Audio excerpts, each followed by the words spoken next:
네, 안녕하십니까. 오늘 그 시공자 선정 및 계약 그리고 관리처분 쟁점에 대해서 강의를 맡게 된 김은유 변호사입니다. 반갑습니다.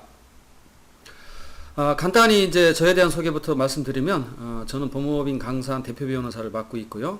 그 다음에 성균관대학교 건축토목공학부 겸임 교수를 맡고 있습니다. 그리고 서울중앙지방법원 민사조정위원, 그리고 부천시 도시계의원, 그리고 개포 2단지를 비롯해서 여러 다수 곳의 조합의 고문 변호사를 맡고 있습니다. 오늘 제가 맡고 있는 부분은 두 부분입니다. 이제 첫 번째가 시공자 선정 및 계약 부분이고, 두 번째가 관리처분의 쟁점입니다. 아마 20분, 20분, 20분, 20분 이렇게 나눠서 총 80분에 걸쳐서 강의가 이루어질 예정입니다. 자, 먼저 시공자 선정 및 계약에 대해서 살펴보겠습니다. 오늘 시공자 선정 및 계약 유의사항에는 첫 번째 시공자 선정 절차, 두 번째 입찰 지침서, 세 번째 시공자 선정 조회, 네 번째 도급계약 주의사항, 시공자 선정 총회입니다. 총회, 도급계약 주의사항 이렇게 목차를 가지고 살펴보겠습니다. 이 편의 관리처분의 쟁점은 조합임원 유의사항부터 분양계약 체결 여부 및 기간까지입니다. 자, 먼저 첫 시간으로 시공자 선정 및 계약 유의사항에 대해서 살펴보겠습니다. 먼저 시공자 선정 절차를 살펴보면 제일 먼저 입찰 공고를 해야죠.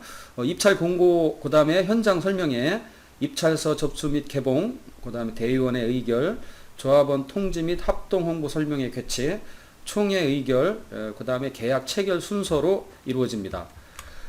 근데 입찰 공고는 이제 현장 설명회 7일 이전까지 공고를 하게 되고, 지명 경쟁 입찰은 조합원 200명 이하만 가능합니다.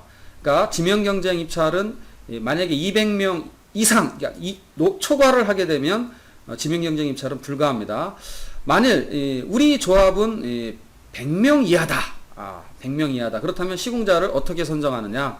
이때는 국토부가 정한 시공자 선정 기준을 따를 필요가 없고 조합 정관의 규정에 따릅니다. 조합 정관의 규정에 따르면 됩니다. 그러니까 우리가 지금 여기서 제가 강의 드리는 시공자 선정 절차는 조합원 100명 초과할 경우에만 해당되는 얘기입니다. 자, 그 다음에 이제 현장 설명회가 이루어지고, 제가 좀 더 말씀을 드릴 건 대의원의 의결입니다. 대의원의 의결은 총회에 상정할 6개 이상, 6인 이상 건설업자를 선정해야 되고, 만일 이 5인 이하다.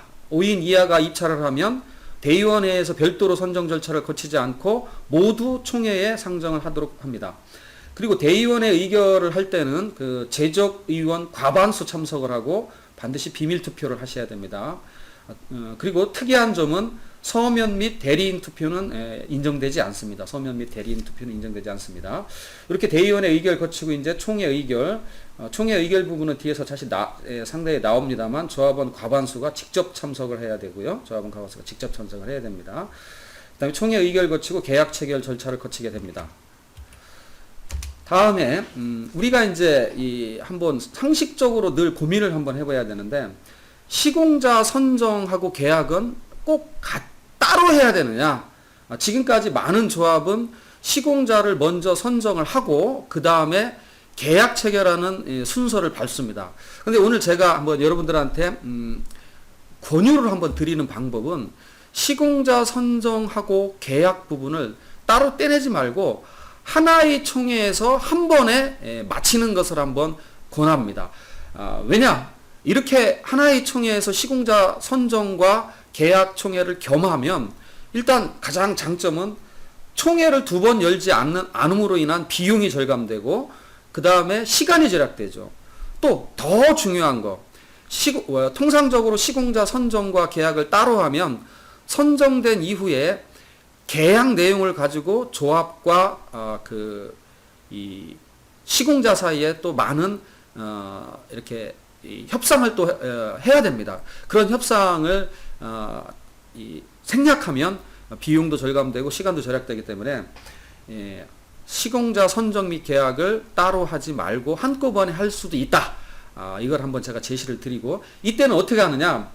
조합의 최적 계약서 초안을 입찰 지침서에 제시를 하고, 또 시공자도 이를 반영해서 계약서 초안을 제시합니다.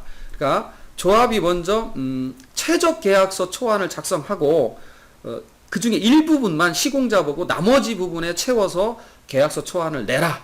이렇게 입찰 지침서를 만든 다음에 계약서가 들어오면 그걸 같이 시공자 선정과 또 시공계약 체결 위임 이렇게 두 가지 안건으로 해서 총회에 상정해서 총회 의결을 거치면 한 번에 시공자 선정 및 계약을 한 번에 총회에서 가능합니다. 원래 공공공사는 책 한 권 정도 되는 계약 조건을 제시하고 선정을 하고요. 또 조합 입장에서 임원 입장에서는 선정 기준을 꼼꼼히 검토하고 또 조합원 교육을 실시를 해야 됩니다. 그리고 이제 제일 중요한 대목이죠. 시공자 선정을 할 때 입찰 지침서를 만드는 게 첫 출발입니다.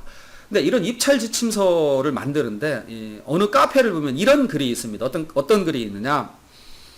아니 우리 조합은 2,500세대나 되는데 어떻게 한 400세대밖에 안 되는 그런 조합의 입찰 지침서를 그대로 뺏기느냐? 이렇게 카페에 비판글을 올립니다. 그 비판글을 보고 또 다른 조합원은 님은 입찰 지침서가 거기지 뭘 그걸 보고 또 이렇게 비판을 하시느냐.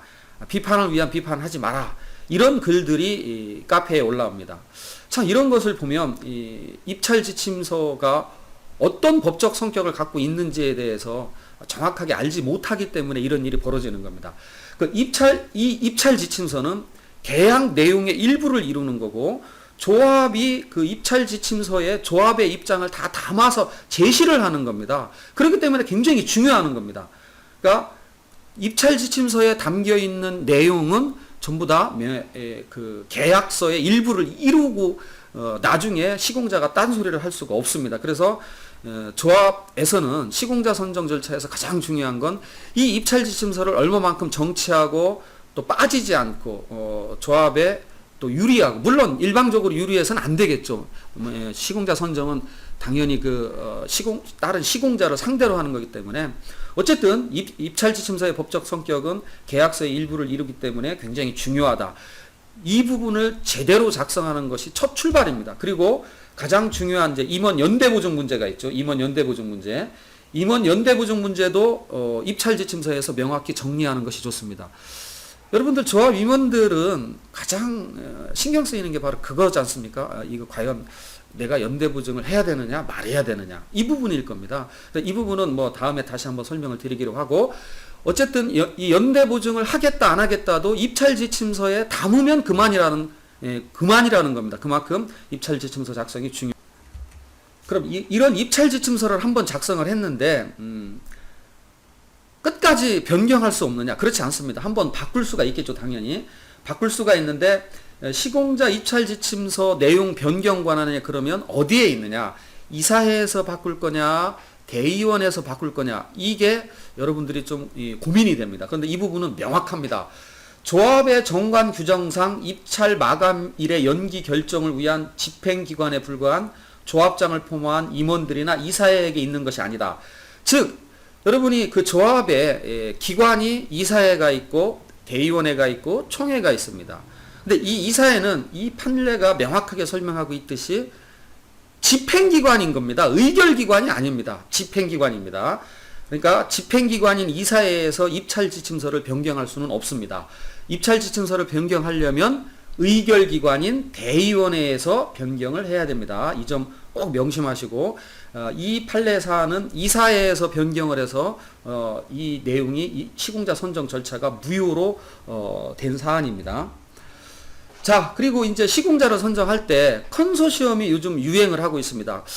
시공자들이 컨소시엄을 선호하는 이유는 간단하죠. 왜냐하면 위험을 좀 분산시키고자 컨소시엄을 많이 합니다. 그때 이 컨소시엄 하는 건 좋은데 이 조합에서 컨소시엄으로 시공자를 선정을 할 때 몇 가지 주의해야 될 점 중에 중요한 것만 말씀드리면, 정비사업에서 이루어지고 있는 컨소시엄은 법률 용어로 치면 공동수급체 방식이라고 합니다. 공동수급체 방식. 이때 여러분들이 정말 조합 임원들이 반드시 하셔야 될 건 공동도급 표준협정서라는 걸 진구해야 됩니다. 근데 이걸 진구하지 않는 경우가 제가 많이 보고 있습니다. 그래서 여러분들이 공동도구 표준협정서를 진구를 하는데, 그럼 이게 무슨 문서냐? 이 공동도구 표준협정서가 어떠한 문서냐? 이 문서는 공동으로 입찰한 컨소시엄 시공자 간의 조합을 향한 연대보증 문서입니다. 그러니까 굉장히 중요하죠. 만약에 A 조합이 하고 B 조합이 컨소시엄을 했다. 그러면 A 조합하고 B 조합하고 예를 들어서 5대 5다. 그러면 뭐 매월 운영비도 500만 원, 500만 원씩 대여를 하기로 뭐 할 겁니다. 그런데 A 업체가 부도가 났다. 그러면 이 경우에 B 업체는 그러면 A 업체인 목까지 500만 원 합쳐서 1000만 원을 대여해 주는데, 통상적으로 시공자들이 그 500만 원만 우리는 대여하겠다 이렇게 나오는 수가 있습니다. 이럴 때 공동도구 표준협정서라는 게 있으면 바로 B 업체한테 전부 다 A 업체 것까지 한꺼번에 다 당신이 우리한테 운영비를 줘라. 마찬가지로 이렇게 시공자끼리 연대보증 문서입니다. 그리고 이런 공동 수급체, 즉 컨소시엄 업체의 법적 성질은 조합입니다. 그래서 이 컨소시엄 구성한 예를 들어서 채권 채무가 있겠죠. 이 시공자 입장에서 보면 공사 대금 채권이 있고 또 조합 입장에서 보면 뭐 대여금을 청구할 수 있는 권리가 있죠. 이런 것들은 조합이기 때문에 어느 1인을 상대로 하는 것이 아니라 합의, 조합체 합의로 기속되기 때문에 전 시공자를 상대로 청구를 해야 된다. 그래서 공동도급 수급체의 법적 성질은 민법상의 조합이다. 그래서 꼭 공동도급 표준협정서를 진구하셔야 된다 말씀드립니다. 그 다음에 이제 입찰보증금 몰수 규정에 대해서 좀 살펴보겠습니다. 입찰보증금 몰수 규정은 정말 중요하죠. 왜냐하면 시공자들이 이 시공자로 선정되는 과정에서 담합을 한다든지 또 뭐 홍보 지침을 미준수하고 또 어느 경우는 뭐 실제 사례가 있었죠. 그 조합에 조합원들을 대상으로 버스를 동원해서 뭐 제주도 관광 여행을 시킨다든지 아니면 이 갈비 세트를 같은 걸 선물을 합니다. 이런 건 당연히 홍보 지침에 위배됩니다. 이런 홍보 지침에 위배되면 시공자로 선정되고 계약 체결됐다 하더라도 이 시공자 선정 자체가 무효입니다. 그럼 이럴 경우에 입찰 보증금 몰수 조항이 없으면 입찰 보증금을 몰수할 수 있는 게 아닙니다. 즉 입찰 보증금이 이러한 조건이 있을 때 몰수한다. 즉 그런 조건이 있을 때만 몰수하는 거지. 아무 뭐 여기 규정이 없는데도 불구하고 잘못이 있다라고 몰수하는 건 아닙니다. 그래서 제가 여기 제시하는 것처럼 시공자의 담합 홍보지침 미준수, 입찰 무효 사유 발생, 또 합동 홍보 설명회 미참여 등 중도 폭인 시, 또 정당한 뭐 사유 없이 3개월 이내 계약서에 서명 날인을 하지 않는 경우, 또 기타 조합에 손해를 끼친 경우, 이런 경우에는 입찰 보증금을 몰수한다. 이런 규정을 반드시 두셔야 됩니다. 그럼 이런 입찰 보증금의 법적 성격은 뭐냐? 법률적인 용어로는 손해배상의 예정인데 여러분이 알기 쉽게 설명하면 위약금입니다. 위약금. 부동산 사고 팔 때 뭐 중도금 안 주고 그러면 위약금이 있죠. 그럼 위약금이 성격입니다. 그래서 그리고 이제 입찰 보증금을 처음부터 현금으로 받지 않고 보증서로 받는 경우가 많습니다. 근데 이때 조합 임원들이 정말 조심해야 됩니다. 보증서로 입찰 보증금을 받으시면 최종적으로 시공자가 선정되고 나면 그 보증서는 기한 제한이 있습니다. 그러니까 끝까지 가는 것이 아니라 약 한 뭐 3개월 내 이렇게 종기가 있습니다. 입찰 보증서로 제출하면 종기가 있기 때문에 그 종기에 마지막 날 여러분들이 꼭 제출을 해서 만약에 제출을 하지 않으시면 어떤 일이 벌어지냐, 시공자에서 현금으로 납부를 안 하면 이제 달랄 길이 없습니다. 그러니까 조합 임원분들은 입찰 보증금을 보증서로 제출받았다 그러면 반드시 그 보증 책임 기간 이내에 보증서를 꼭 제출을 하시기 바랍니다. 그 마감 시간 임박해서 시공자들이 뭐라 그러냐면, 조합장님 지금 우리 대표이사 결제 중에 있으니 걱정 마십시오. 바로 결제됩니다. 이렇게 말을 하는데 그거 믿지 마시고 마감 시간 2시간 전에 그냥 집어 넣으십시오. 집어 넣으셔야 됩니다. 꼭 그 보증서로 제출받으면 기한 내에 제시해야 된다. 그 다음에 이제 입찰 보증금을 대여금 처리를 할 수 있느냐, 이제 이 문제인데요. 입찰 보증금을 바로 그냥 대여금 처리를 하면 도시및주거환경정비법 85조 5호에 위반돼서 형사처벌을 받느냐, 그 문제입니다.